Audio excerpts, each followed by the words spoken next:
우리가 몇 년 걸릴 일을 한국은 몇 주 또는 몇 달이면 해낸다. 우리는 오랫동안 한국을 과소평가해왔다. 지난 29일 로이터 통신이 한국이 세계 최대 무기 수출국을 노린다는 보도가 크게 화제가 되고 있습니다. 이 기사에서 폴란드 관리는 누구보다 빨리 무기를 제공하겠다는 한국의 제안이 주력 고려 사항이었다며 10대의 K2와 24대의 K9으로 이뤄진 첫 선적은 거래가 체결된 지 불과 몇 달 후인 12월에 폴란드에 도착했으며 이후 최소 5대 전차와 12대의 추가 자주포가 인도되었다고 했습니다. 그리고 이와는 대조적으로 또 다른 주요 무기 제조업체인 독일은 헝가리가 2018년에 주문한 44대의 새로운 레오파드 탱크를 아직 인도하지 못했다는 폴란드 국제문제연구소의 수석 분석가인 오스카 피에트 레비치의 말을 전했습니다.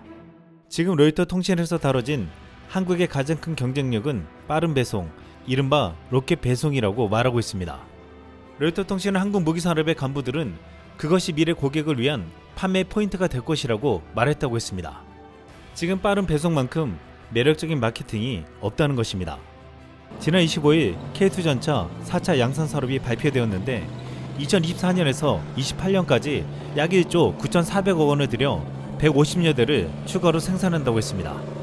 한국의 새로운 추가 생산 발표는 한국 무기를 원하는 국가들에게는 반가운 소식이 되고 있습니다.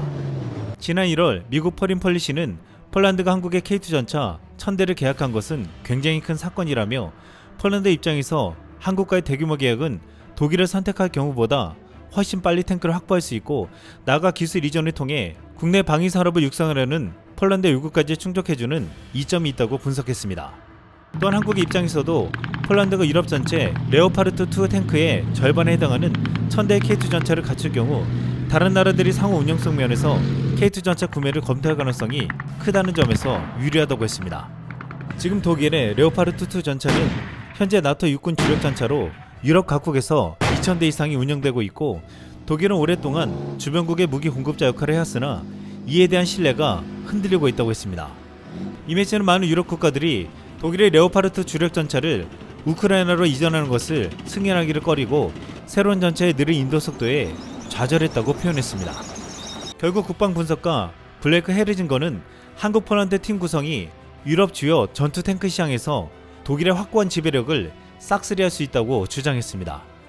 그런데 지금 한국과 폴란드는 K2 전차뿐만 아니라 차세대 전차에서도 놀라운 계획과 비전을 가지고 있어 주목을 받고 있습니다. 그리고 지금 독일이 프랑스와 계획하고 있는 차세대 전차에서 충돌이 벌어지며 한국의 차세대 전차가 더욱더 관심을 받을 것이라는 말까지 나오고 있습니다. 폴란드 디펜스 24는 5월 30일 지상군 기갑혁명 가속화라는 제목으로 폴란드 지상군 장비 현대에 대한 프레젠테이션을 보도했습니다. 여기서 먼저 폴란드 기갑 및 기계화 부대의 수장 야로스와프 고로프스키 준장의 발표를 전하면서 가장 중요한 프로그램 중에 전차의 현대화에 대한 비전을 소개했습니다. 고로프스키 준장은 K2 전차에 대한 도입도 거론하며 이 같은 현대적인 전차의 도입을 다른 은하계로의 도약이라고 표현했습니다. 다른 은하계로의 표현은 조금 과한 듯했으나 이어지는 예비역 준장 출신의 현대로템의 이희성 부사장이 사업 설명에서 이것이 이해가 되었습니다. 이희성 부사장은 현대로템은 대한민국에서 세 번째로 큰 산업기업인 현대자동차그룹 재벌의 자회사이며 동시에 철강뿐만 아니라 운송수단 생산에 중요한 역할을 한다고 설명했습니다. 또한 이 부사장은 현대차그룹은 세계 3대 자동차 기업이라며 모빌리티, 로봇, 인공지능, 에너지, 스마트시티 등 현대차그룹의 성과를 강조했습니다. 그러면서 차세대 전차에서 구현될 핵심 개념을 제시했습니다. 선체 전체 승무원이 있는 구조 레이아웃과 130mm 대포가 장착된 원격 조종 포탑, 수소 연료 전지 사용, 첨단 능동 방어 시스템 및 확장된 상한 인식 기능을 갖춘 차량 장비뿐만 아니라 별도의 발사대에 대전차 유도 미사일을 탑재할 계획이라고 했습니다. 이날 이희성 부사장이 설명한 차세대 전차의 계획은 먼 이야기가 아니라고 했습니다. 지금 국방과학연구소는 K2 전차의 차기 전차인 K3 전차 개발에 필요한 기술 개발을 2026년까지 개발 완료를 목표로 달리고 있다고 했습니다.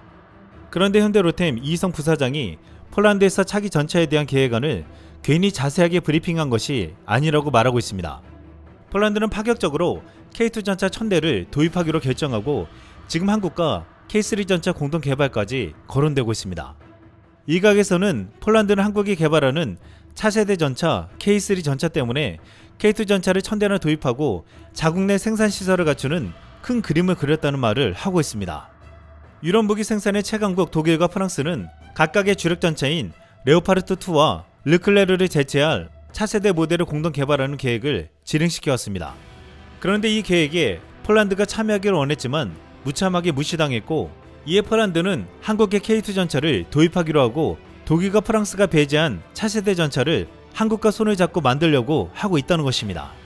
지난해 6월 프랑스 파리에서 열리는 유럽 최대 국제 방산 전시회에 독일 라인메탈은 130mm 주포로 무장한 최신 주력 전차를 공개했습니다. 그런데 이 전차 이름은 KF-50의 팬서로 우리에게는 낯익은 이름이었습니다. 바로 K2 블랙팬서의 이름과 너무나도 비슷했습니다. 독일 라인메탈은 레오파르트 2를 대체할 신형 전차로 이 모델을 내놓으면서 레오파르트의 최신 버전인 2A7이나 미국 에이브럼스 최신 버전보다 가볍게 기동성을 늘리고 레오파르트 2의 주포 120mm 포에 비해 130mm 활강포를 장착해 화력을 향상시켰습니다. 여기에 라인메탈이 개발한 스크라이트 실드 능동방어 시스템도 장착될 것으로 보았습니다. 일각에서는 이름이나 성능 개량에서 보면 독일 라인메탈이 최근 급부상하는 한국의 K2 블랙팬서를 겨냥하고 만든 것 같다고 했습니다. 그런데 이 KF-51이 바로 독일과 프랑스가 만드는 차세대 전차였는데, 이를 두고 폴란드를 비롯한 나토 국가들은 차기 전차에 대한 이익을 공유하지 않고 독일과 프랑스가 독점하려 한다며 비판했습니다. 그런데 독일과 프랑스 사이에서도 불협화음이 벌어지면서 지금 무산될 위기에 놓여 있습니다. 독일의 KF-51을 개발하면서 습득한 최신 기술을 가지고 레오파르트 2의 후속 전차에 적용시켜 단독으로 해외에 수출하려 한다는 것입니다. 이에 프랑스는 반발하며 차기 전차를 공동 개발한다고 하고서 여기서 얻은 신기술을 독일의 레오파르트에 넣어 이익을 독점하려 한다고 했습니다. 그러자 독일은 영국을 끌어들여 프랑스의 간섭에서 벗어나려 하면서 이 때문에 지금 차기 전차의 계획이 느려지고 완전히 무산될 수도 있다는 말이 나오고 있습니다. 이런 건데 지난 26일 독일군이 최신 기술로 개량된 레오파르트 2A8 18대를 주문했다는 보도가 나왔습니다. 결국 독일은 새로운 차세대 전차를 빨리 만드는 것보다는 기존의 레오파르트 2를 개량해서 팔아 당장의 이익을 얻는 방법을 선택하고 있습니다. 이렇게 되면 결국 독일 방산업체들이 이익을 독점하려고 싸우는 동안 한국은 차세대 스텔스 전차 K3를 빠르게 완성해 속도면에서 앞달 것이라고 말하고 있습니다. 한국은 K3 전차에 130mm 대포와 레이저 대포 및 대전차 미사일을 장착한다고 했는데, 고출력 레이저는 적으로부터 날아오는 대전차 미사일, 대전차 로켓, 무인기 등을 공중에서 요격할 것이라고 했습니다. 또한 드론이 탑재되어 보이지 않는 주변 정찰과 감시 공격까지도 할 수 있으며 스텔스 전차로 변신이 가능하여 적의 레이더에도 감시가 안 된다고 했습니다. 지금 국내의 목표는 K3 전차를 빠르게 개발해 전차 강국 미국, 독일과 러시아를 뛰어넘는 최강 전차 강국이 되겠다는 것입니다. 이 목표는 단순한 개발 목표로 선정한 것 같지만 지금 그동안의 개발 과정을 보며 폴란드를 비롯한 각국의 전문가들은 이를 주목하고 있습니다. 지난 2003년 우리 국방과학연구소를 중심으로 군산학연이 범국가적인 기술력을 총동원해 K2 전차의 개발에 들어간다는 기사가 나왔습니다. 당시만 해도 한국의 기술은 거의 미국 전차를 흉내내는 수준에 불과했기에 세계 최고 수준의 성능을 가진 전차를 만들겠다는 포부는 그저 목표에 불과하다고 생각했습니다. 하지만 정말 한국은 기술력을 총동원해 개발을 시작한 지 불과 10년 만에 세계 최강의 전차를 만들어냈습니다. 그리고 지금 이 전차는 러시아에 대항하는 유럽 국가들에게 게임 체인저가 될 거라는 말까지 듣고 있습니다. 한국은 이제 또다시 세계 최강의 차세대 전차를 만들 계획을 세우고 있습니다. 이제 많은 국가들은 한국의 계획이 결코 허언이 아니며 속도면에서는 따라올 나라가 없다는 것을 인정하고 있습니다.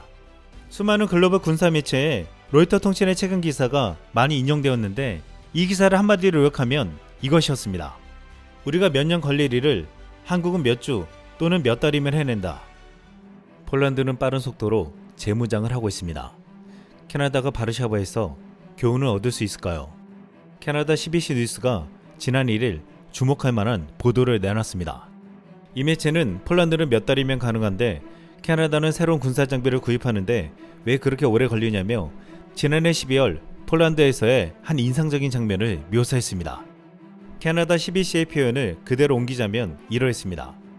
폴란드 그드니아의 해군 항구에 있는 바람이 부는 부두는 지난 12월 캐나다 국방 공동체가 불어하는 특별한 전시의 장면이었습니다.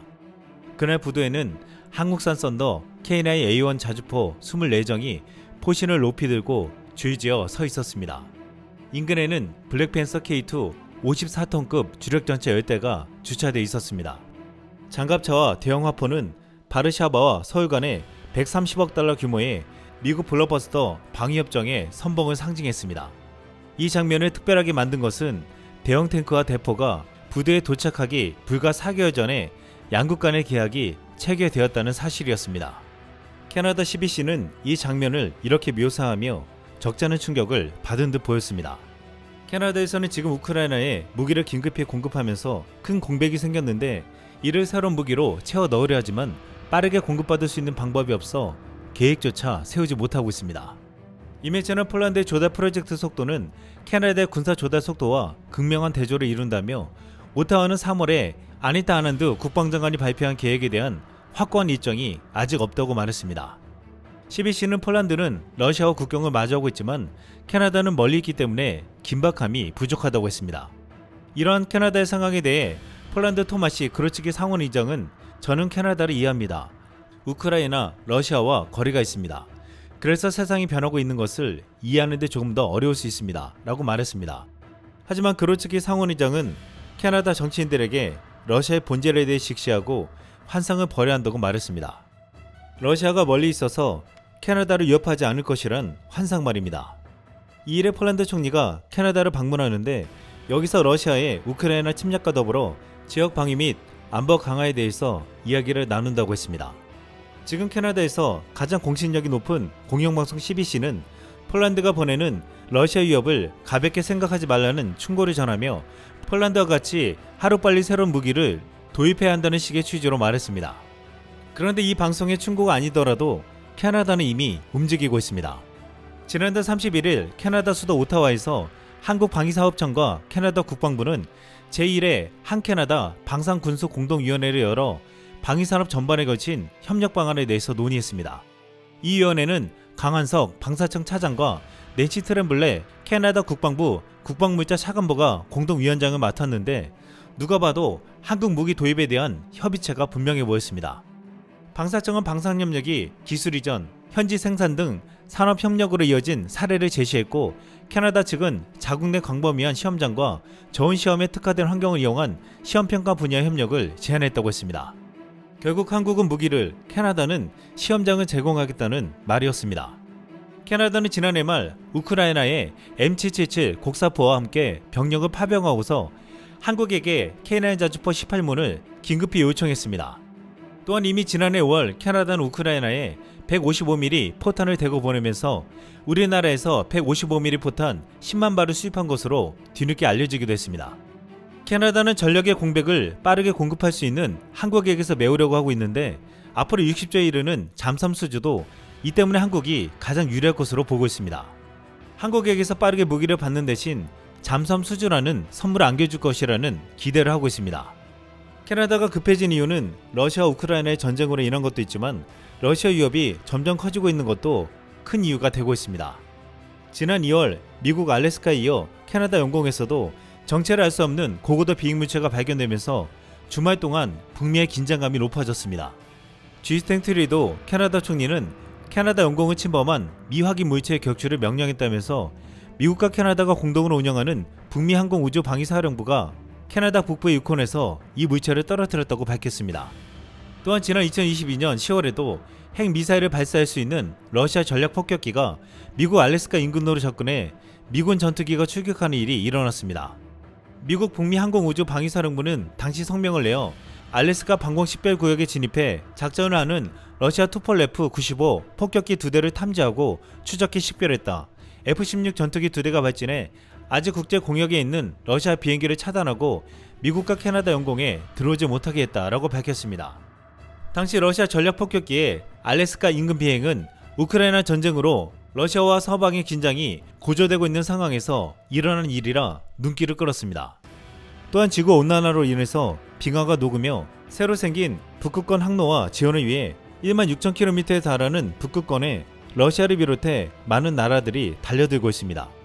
특히 북극 해저산맥인 로모노소프 해령에 대한 영유권을 캐나다, 러시아, 덴마크가 주장하고 있는데 앞으로 이 또한 분쟁의 소지가 될 수 있습니다. 만약 북극을 놓고 러시아와 갈등이 벌어진다면 당장 이를 견제할 수 있는 무기가 필요하다는 것입니다. 결국 캐나다는 최근 계속되는 러시아 위협에 미국에서 F-35 전투기 88대를 구매하기로 결정했고, 또한 자국 보호는 물론 우크라이나에 지원된 무기의 공백을 채우기 위해 빠르게 무기 도입을 서두르며 한국과 접촉하고 있습니다. 그런데 이번 누리호 발사 성공에도 캐나다가 큰 관심을 보이고 있습니다. 캐나다 경제를 이끄는 핵심이 항공우주 산업인데 이를 지금 한국과 함께 개발시켜 나가겠다는 청사진을 그리고 있다는 것입니다. 지난 5월 캐나다 혁신과학산업부 샴페인 장관을 비롯한 관계자들이 한국을 찾아와 하나 에어로스페이스 관계자들을 만났습니다. 캐나다는 지난해부터 미래형 제조산업의 혁신을 일으키기 위해 투자에 박차를 가하고 있는데, 캐나다 정부는 배터리를 비롯해 항공우주, 방산에 이르기까지 첨단 미래 먹거리 산업 경쟁력을 끌어올리기 위해 한국을 낙점했다고 했습니다. 캐나다는 이번 누리호 발사를 성공으로 이끈 하나 에어로스페이스와 손을 잡고 항공우주와 방산산업에서 긴밀히 협력해 나가겠다고 했습니다. 또한 항공우주의 경우 인공위성과 UAM 등의 분야를 접목할 수 있기에 최적의 파트너를 한국으로 삼은 것입니다. 캐나다 샴페인 장관은 항공우주와 방산은 캐나다의 혁신과 경제성장의 엔진이라며 하나와 해당 관련 기업을 유치한다면 양국 모두에 좋은 일자리를 창출할 수 있다고 투자에 대해 관심을 내비쳤습니다. 캐나다는 잘 알려있지는 않지만 60여 년간 오랜 우주 개발을 해온 글로벌 우주 강국으로 1962년 소련과 미국에 이어 세 번째로 인공위성을 발사하기도 했습니다. 또한 우주 로봇 공학에서도 상당히 경쟁력이 있는데, 현재 미 항공우주국의 주도로 추진되는 유인 달 탐사 프로젝트 아르테미스 프로그램에도 참가하며 다목적 우주 정거장을 달 궤도에 건설하는 계획까지 세우고 있습니다. 한국은 캐나다와 손을 잡는다면 우주 산업에서도 큰 시너지를 낼 수 있을 것으로 보고 있습니다. 일각에서는 하나 에어로스페이스는 K9 자주포 등 급한 무기들을 빨리 공급한다면 캐나다도 무기나 우주 개발의 시험장뿐만 아니라 우주 항공이나 우주 로봇 기술의 노하우를 한국에게 빠르게 제공해 윈윈 전략을 펼 수도 있다고 보고 있습니다. 이번 누리호 발사 후 탑재된 7기 큐브 위성 중 5기가 성공적으로 궤도에 투입되면서 전문가들은 합격점을 주고 있습니다. 또한 누리호에 실린 실용 위성 중 8기 중 총 6기가 위성 신호 수신 또는 양방향 교신에 성공했습니다. 이번 성공에 힘입어 앞으로 3번을 더 발사할 것이라고 했는데, 이것은 민간인이 담당해 본격적인 한국판 뉴스페이스 시대를 알릴 것이라고 했습니다. 또한 올해부터 2032년까지 이조원을 투입해 달과 화성에 갈 수 있는 후속 발사체도 개발하는데, 누리호보다 발사 추력을 200톤 높여 지구 저궤도를 벗어나 달은 물론 화성까지 탐사선을 실어 나를 수 있다고 했습니다. 게다가 달 탐사 계획도 동시에 추진해 2030년 달 궤도에 처음으로 쏘아 올린 뒤 한 차례 시험 발사를 거쳐 2032년에는 달 착륙선을 보낸다는 계획입니다. 한국은 지금 신속한 무기 공급을 할 수 있는 방산 강국으로 가는 동시에 미래의 먹거리인 우주 개발까지 하는 놀라운 일들을 멋지게 해내고 있습니다. 북한 미사일 요격체계 LSM이 4번째 발사를 성공했다. 북한 미사일 뭐든 요격을 자신한다. 지난달 30일 오후 충남 태안군에 있는 국방과학연구소 안흥종합시험센터에서 놀라운 시험 발사가 있었습니다. 이곳에는 이종석 국방부 장관과 엄동환 방위사업청장, 박종승 ADD 소장 등 국방과학연구소 연구진과 취재진 등 수십 명이 모였습니다. 이곳은 바로 SM 종합 유도 비행시험의 정과장이 공개되는 자리였습니다. 바다가 바라 보이는 센터 중앙에 설치된 대형 화면에는 서해 중부 해상에 떠있는 바지선과 서해 남부 무인도에 대기 중인 이동식 발사대가 나타났습니다. 이번 시험은 북한 탄도미사일을 모사한 표적탄을 탐지 추적하고 목표 고도에서 실제 요격하는 시점 방식으로 진행되었습니다. 바지선 발사대에는 장거리 지대공 유도무기 SM 요격탄이, 이동식 발사대에는 요격 대상인 표적탄이 각각 장착되었습니다.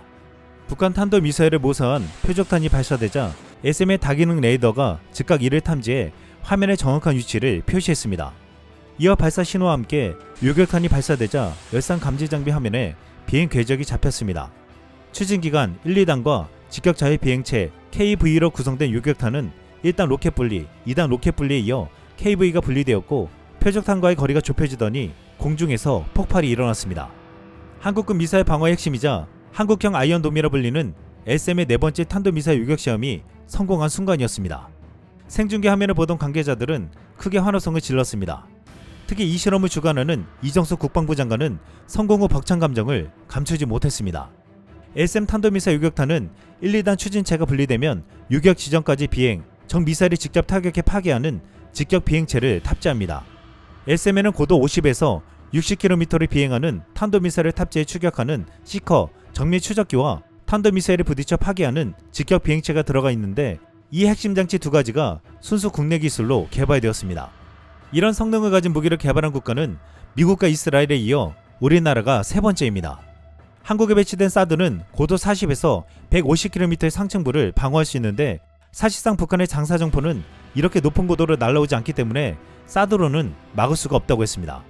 그렇기 때문에 북한이 발사한 장사정포가 정점 고도를 찍은 후 하강할 때 고도 50에서 60km에서 요격하는 무기가 바로 SM으로, 만약 SM이 요격하지 못하는 미사일은 고도 40km 안팎에서 패트리엇 및 국산 중거리 지대공 미사일 개량형인 천궁2가 요격하게 된다고 했습니다.